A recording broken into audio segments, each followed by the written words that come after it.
Do you remember the terrifying doll from the movie The Conjuring? The one with the creepy smile and soulless eyes?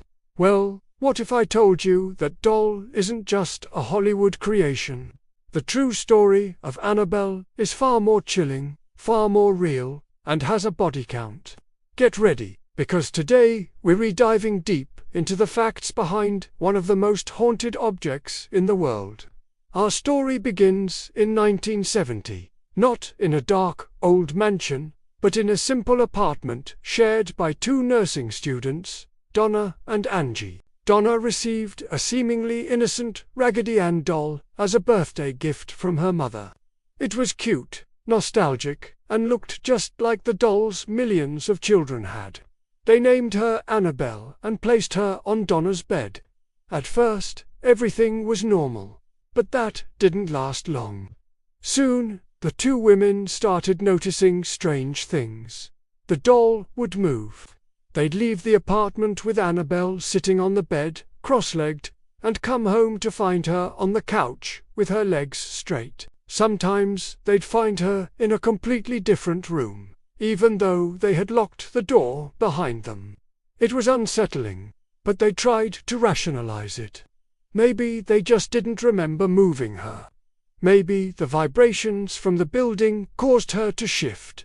But the activity only escalated. They started finding little notes around the apartment. These notes were written on parchment paper, in what looked like a child's handwriting. The messages were simple, saying things like "Help us" and "Help Lou." Here's the truly bizarre part. Donna and Angie didn't even own parchment paper. Where were these notes coming from? The girls were scared, but they still thought there might be a logical explanation. Maybe it was a prankster, someone breaking into their apartment.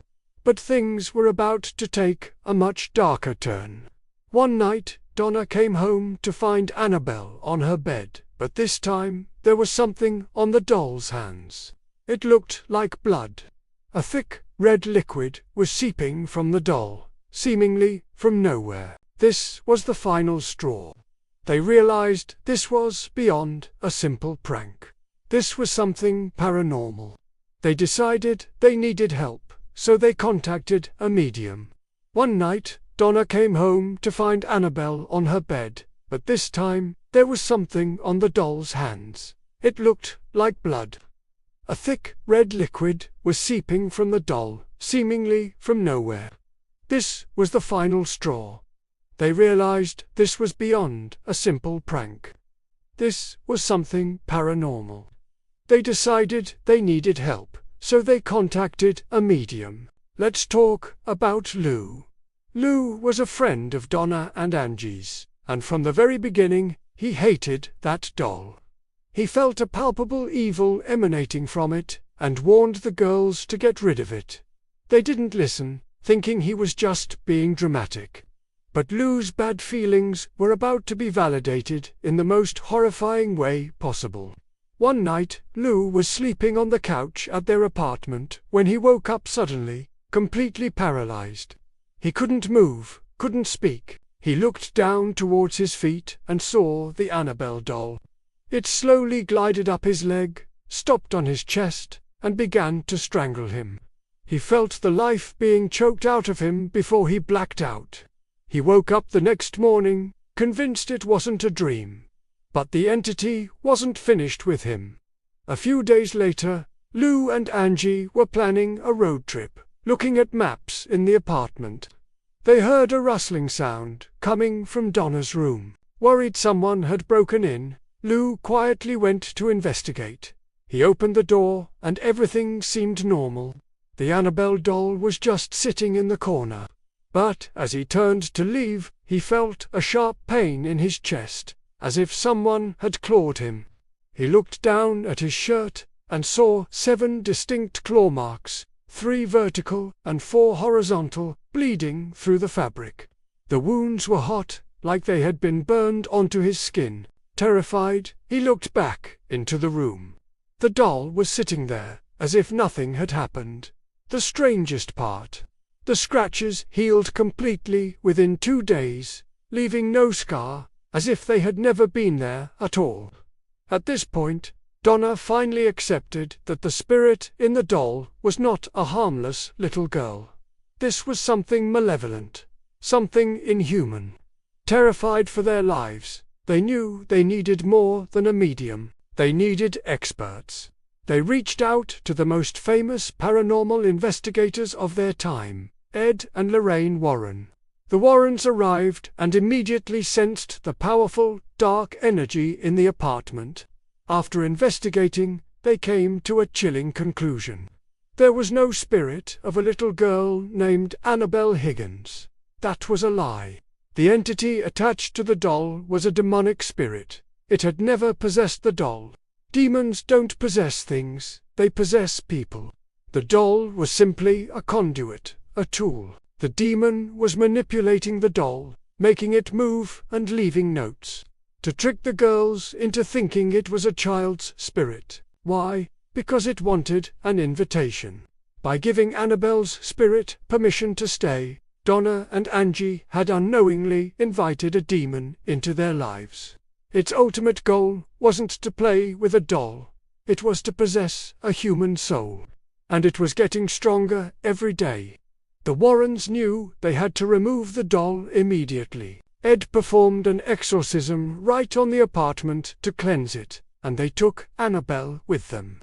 Lorraine, being a clairvoyant, could feel the evil pulsating from the doll in the back seat as Ed drove. She said it was the most terrifying car ride of her life.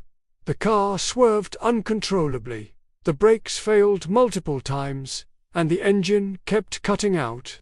Ed had to stop and sprinkle the doll with holy water just to calm the entity enough for them to get home safely. Once they got the doll back to their house, the haunting didn't stop.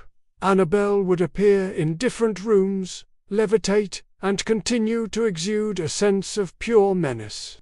The Warrens realized that this object was too dangerous to be left unsecured, so they built a special glass case for it. The case was blessed by a priest, and a sign was placed on it that reads, "Warning, positively do not open." Annabelle now resides in the Warrens Occult Museum in Connecticut, locked away for the protection of the public. But has that stopped her? Not entirely. The stories from the museum are just as disturbing. Visitors have reported feeling a dark presence, a sense of dread, and even physical illness when near the case.